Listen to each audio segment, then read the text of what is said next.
here. All right, let's get it going. Let's do it. Let's do it. Oh, we're just doing it, setting it up, Marquita. All right. We had 30 views. What? All right. I think we're back. Yeah. I think we're back. Are we back? Come on. Don't call it a comeback. We're back. I've been here for years. Okay. I was like, we never left. We never Right. left. We never left. I think we're live. I think we are. We are live. Officially live. Good morning. Good morning once again. Hello to everybody. Please come back, join us with your questions this morning. As you know, we try to keep it brief, but we want to make sure we answer everyone's questions. Happy Saturday to you, of course. I'm your agent for the people, and I'm here with our famous and favorite and loving Miss Marquita Woods, affectionately known as the Queen of Mortgages. Queen of Mortgages. And I That's see you right. wearing your crown on your shirt today.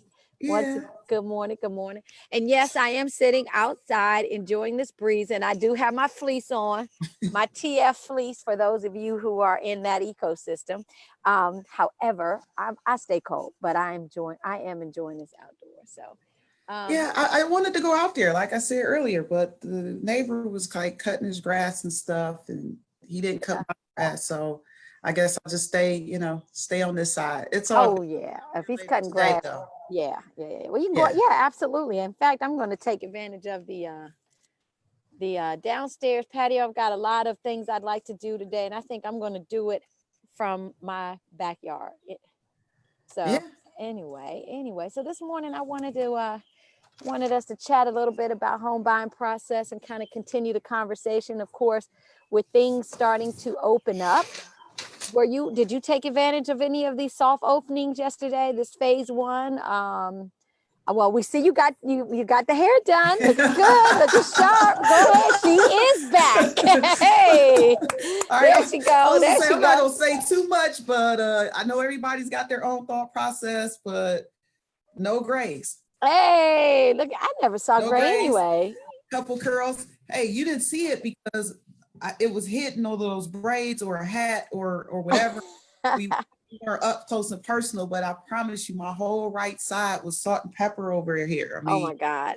Yeah, and I was like, I didn't know whether it was I don't know whether it's stress or just the fact that we're aging gracefully. Gracefully, yes, that's it. Embrace it. Wisdom. That's what I refer to, the wisdom strands. Well, fortunately, my main man, who I don't see, we got his appointment scheduled for next Saturday. So just like us humans, my first baby, he needed to hook up. He needs his nails done.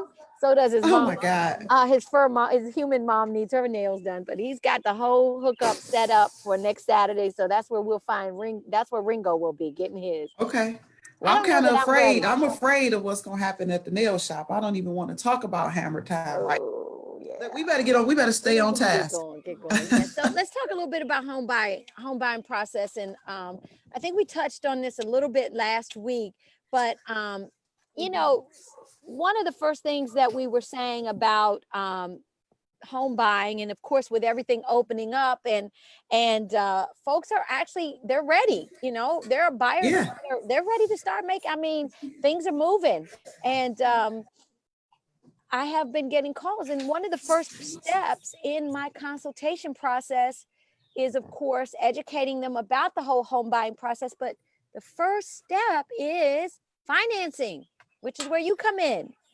So yes, let's talk. Why is that important? Why is it important that the first thing they do before they start looking for homes and calling on the realtor, and even if they come to the realtor first to get consultation, before they go looking for homes, why is getting financing important?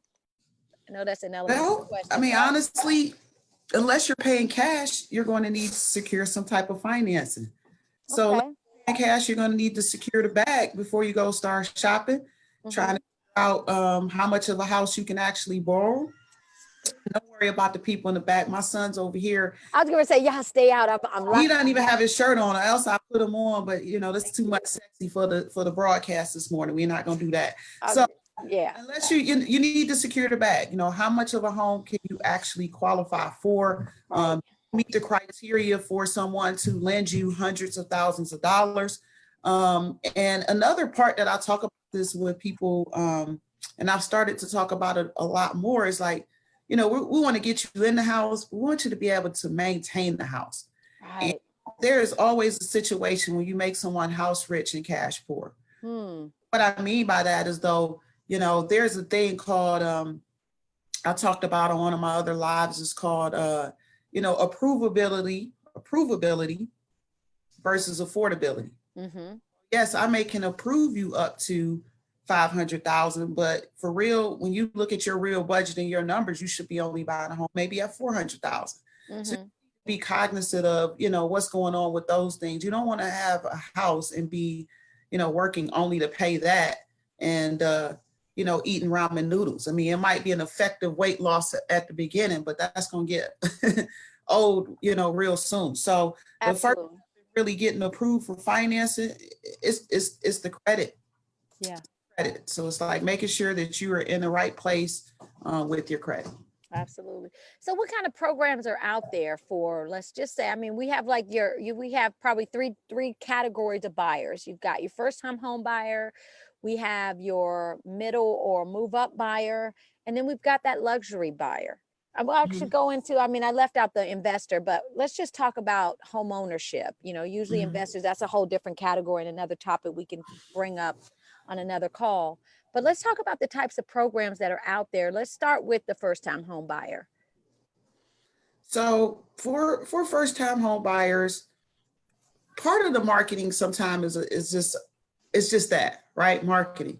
We got first-time home buyers programs, and right away, they're talking about putting you into a loan that's just FHA or maybe a conventional loan, which a lot of first-time buyers use because it has the lowest down payment. So some of it is just marketing game, I will say.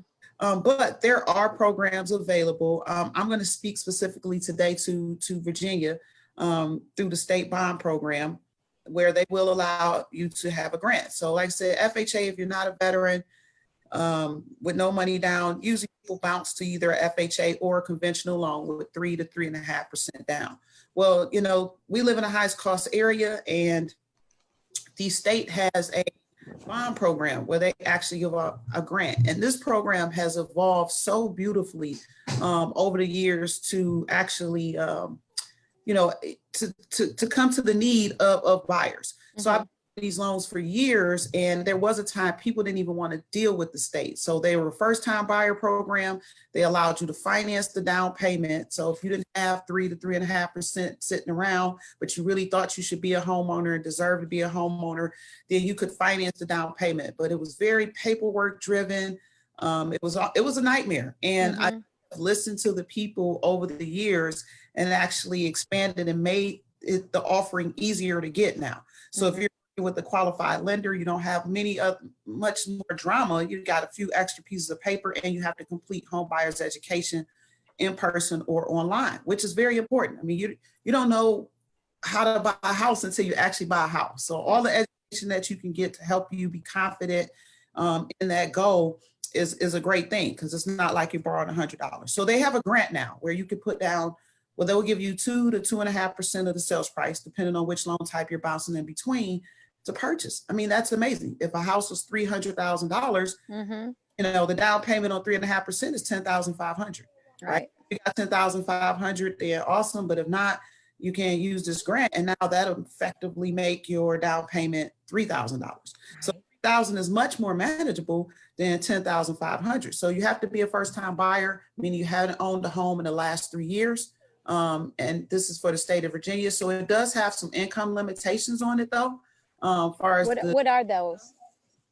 It's very liberal. Honestly, it's very liberal. So to qualify for the grant, your household income, if it's 2 people or less, has to be at 110,500 or less. So you can't make more than 110,500. Sorry, my dog. Grant. Get him. Oh, hey, puppies. Guys. Can you please put one of them in the house? Put him in the house. Sorry, guys. I have a shepherd who's pretty old and a Yorkie who's very aggressive. And don't be mad at Max. no, it's not Max. It's Ringo. Can you put Ringo in? Yeah. In fact, I don't know if you can see my battle wound. This happened earlier this week. Ringo and Max. I can. They got into it, and Ringo, like, I tried to get in between. First time Max wanted to snap back. Anyway, I don't want to get off on that. Just lock him in the house. Max finally clapped back because he be getting bullied by Ringo, and he really does. And this time he was like, "Not tell Ringo today." You need to sit down. Yeah, way to go for yourself. Stand up for yourself, Max over there. Just to give you all a quick peek. Here's Max. That's Max, and everybody knows Ringo. Ringo's something. But anyway, I apologize. So you said that if for two people, the maximum income is $110,500 or less in order to qualify for the state grant program. And we call that's the VHDA, right? This is for Virginia. Correct. Okay, go ahead. And what if I'm a single person? So 110 to 500 household income for two people or less. So married, single with a kid, whatever that actually is. Okay. For three or more to qualify for the grant, it's 129,000 max.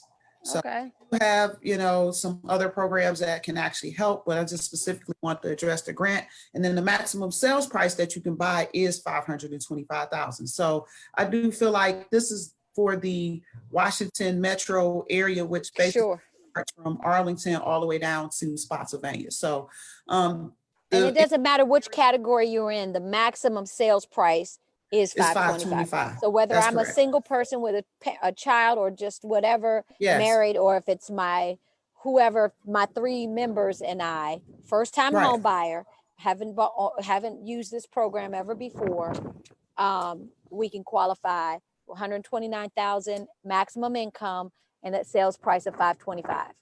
That's correct. Okay. And that's to use a grant.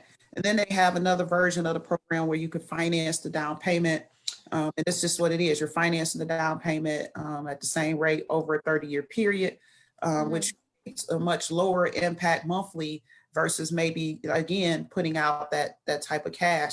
And the income limits for that are actually higher. So that works.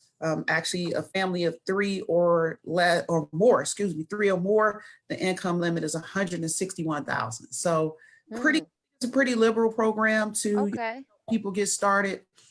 Because like I said, once credit is out the way, the next hurdle for many people is coming up with the down payment.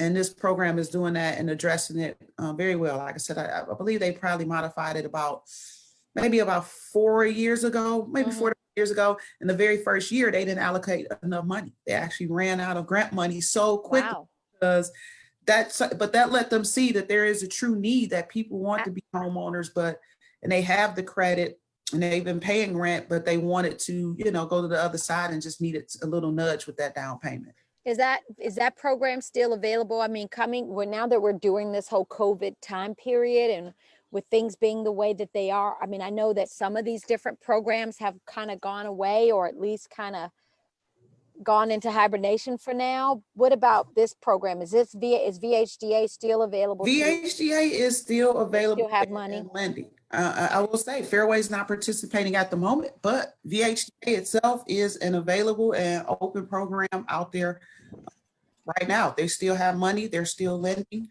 And as we've gotten to the point now where we're starting to open up, you're seeing that more lenders are bringing the programs actually back, and we're coming out on the other side. I mean, we had raised our credit score requirements for some things, and we've actually pushed those back down.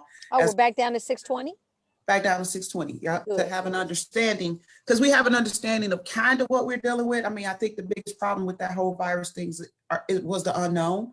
And for companies, as far as mortgage finance, it was the fear of the unknown. What's going to happen with forbearance? What's going to happen with all of this data and numbers as far as the unemployment? How is that going to affect everything? So now that we have an understanding of how that data looks, more and more companies are loosening their guidelines. Do I ever think we'll go back to a 580 score? There's still some companies still doing a 580 score, but I don't even really honestly recommend it. I feel like if you're in that range, it's better to work on your credit and raise your score sometime versus, trying to press forward with that type of loan and the score being that low. Yeah, that brings me to this. That is my personal opinion. Yeah. Okay, I appreciate that. Thank you for that. There are two things, and I'm looking over here, guys, just because I'm checking to see if we have any questions out there. But Okay. Based on what you were talking about, there's two things you touched on that are, I want to say, myths that I would like for you to kind of speak to. One is, does a home buyer need to have, and you've already kind of you've already spoke to it. 20% down in order to buy a home. So whether I am first time home buyer or middle income buyer, do I have to have 20%? Because that's a myth that a lot of people, especially first time home buyers, and maybe even with a lot of our millennials, believe that they have to have at least 20% down to be a home, to even in fact purchase. And then the second myth is credit score. Do I need to have at least a 780 FICO score or higher in order to qualify for a purchase? To make a purchase to buy a home. Still trying to get a 780. Shoot. I know. I'm like, we're getting there. We're getting there. I'm working on it, but I ain't there, right? I need to get the 780. So, right. So I'm gonna bust both of those myths, but in reverse. So you don't need a 780 score to purchase a home. You need at a minimum right now a 620 with most lenders. Mm-hmm. There are some lenders still doing it at a 580. So 620. And what does a 620 say? A 620 says I don't have excellent credit, but I don't have bad credit. Mm-hmm. Right? Good enough credit to get the job done. And sometimes, me and you used to talk, and I used to say, hey, good is good enough, right? Keep waiting to try to raise the score to 780, and it takes a whole year, 2 years to try to get there. And with that crazy scoring algorithm, you may never get there. It just really depends on, because part of having scores above 740 is the length of time you have credit. Right. So when they done a study on that, they showed people with the higher perfect scores had revolving credit for, I want to say it was even at least 20 years, 10 to 20 years. So some of it is just length of time. So it's good enough. So the minimum score that we're dealing with right now is 620 to get in to purchase a home using a government loan. That's and then true. Number two was about the down payment. Down payment. So unfortunately, everybody's scenario is different. And I know that millennials or whatever people coming up, when I speak to my mom about home ownership, she bought her houses on assumption, which is unheard of, right? So float around from, possibly our parents or the generation before where you did need 20% down, or maybe you needed to assume the home. So those are assumable, but you don't hear anything about that now. But my mom always was, a homeowner, and she bought the houses through assumption. So that is a very huge myth that needs to be squashed. You do not get 20% down. You need 20% down if you want to avoid mortgage insurance, right? If you're not a veteran and you need 20% down to avoid mortgage insurance, which I feel like it's a bad rap, but that's probably a whole nother conversation. So if you have money but don't have 20% down, you certainly can purchase a home. I just told you about a grant, or if you missed it or coming on this video late, we have grant programs for first-time buyers to meet part of the 3 to 3.5% minimum down payment. Another reason why I feel like the 20% down myth is perpetuated, I just did a video shoot about this yesterday. Wow. I kind of went ham on it, right? I was like, cut it, right? And because I have a tremendous amount of respect for Dave Ramsey and what he does in the financial arena. Mm-hmm.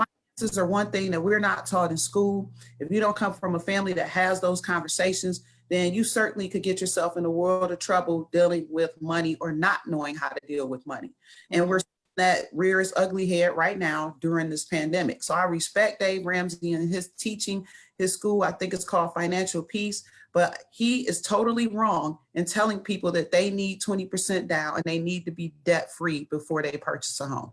I agree 100%. I think it's wrong. I don't think that works for most of America.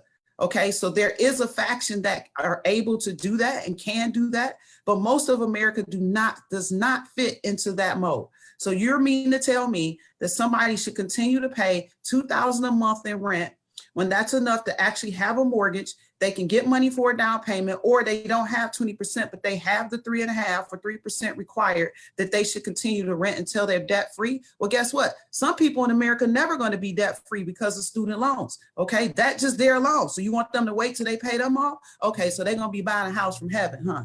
All right. Well, and not only that, you got to also look at. Let me, and I digress. Let me, yes, stay on task. But when you're thinking about that, though, because we've got people that are in a limited income bracket, and that just isn't, when they're doing everything they can to really just maintain their standard of living. Sometimes that extra, I mean, they can do enough to maybe come up with a down payment, but to become debt free, I mean, if they've got car notes and things like that, and they've got 4 kids or whatever, whatever, and they're on a limited income, that may not be reality for them too. And then making that $15, $17, $2,000 a month rental payment just isn't, which is another segment I would like for us to talk about, renting versus buying. Okay. But before I get on that soapbox, I won't, but that's not always reality, and they're missing out on some other benefits that are afforded to homeowners. Exactly. So, exactly. So yeah, that video will be coming out soon. So no, you don't need 20% and you don't need a 780 score. Yeah, because I would say, and I'm sure you could speak to this, certainly more than 50% of purchasers have less than a 750 credit score. Right. So I know everybody deals with a different, different demographic or whatever. The last time I looked, the average credit score of my buyers was between 660 and 680. Okay. Okay. So just right there, kind of squarely in the middle, not at 620, but not at 720 either. So 660 to 680 seems to be the average score. I do not want people to think you should buy a home with bad credit, or you can buy a home with bad credit. Right. I mean, I think it's a myth. It's sometimes marketing to get you in the door and then try to help you down the path of changing, your situation. Right. So. Right. Well, and so, well, that's good. Thank you so much. I don't see any questions out here. Do you? Okay. This morning. So nope. I think that's probably going to wrap it up for us this week. I appreciate your time as always, and your knowledge, your experience, and of course, we value that. And I look forward to next week. Also want to point out that please stay tuned. We're going to be doing a home buying seminar with, of course, the Queen of Mortgage. And we're also going to try to bring in a credit counselor, because I think that also is very important and key to home ownership. And there's so much out here that even yours truly don't know about, our credit and why that's important. So certainly we'd like to have, we're hoping to have that on our home buying seminar coming up. So please stay tuned for the date. We'll be hopefully doing one of these Zoom, our Saturday morning talks with credit counselor. And be sure to bring your questions. I know you had a very powerful lady on that kind of brought some. I even took some notes as much as I could. I really did. I did too. Of course, I was multitasking, and I was like, Lord, I hope she recorded that one. But also want to bring back next week, maybe would like to maybe talk about, renting versus buying. So okay, we're in this climate, everything's opening up. And as always, guys, please bring us your questions. Even if you're late watching this video, drop it in the comment section or DM private message Marquita, myself. We'll be happy to answer them directly with you. And then, of course, we'd love to address it here on the platform, because if you're thinking about it, I'm sure somebody else has the same question. So that's why we do this every week. And again, thank you, Marquita. And we'll see you guys next Saturday. All right. Y'all have a great day. You too. Bye. All right. Peace.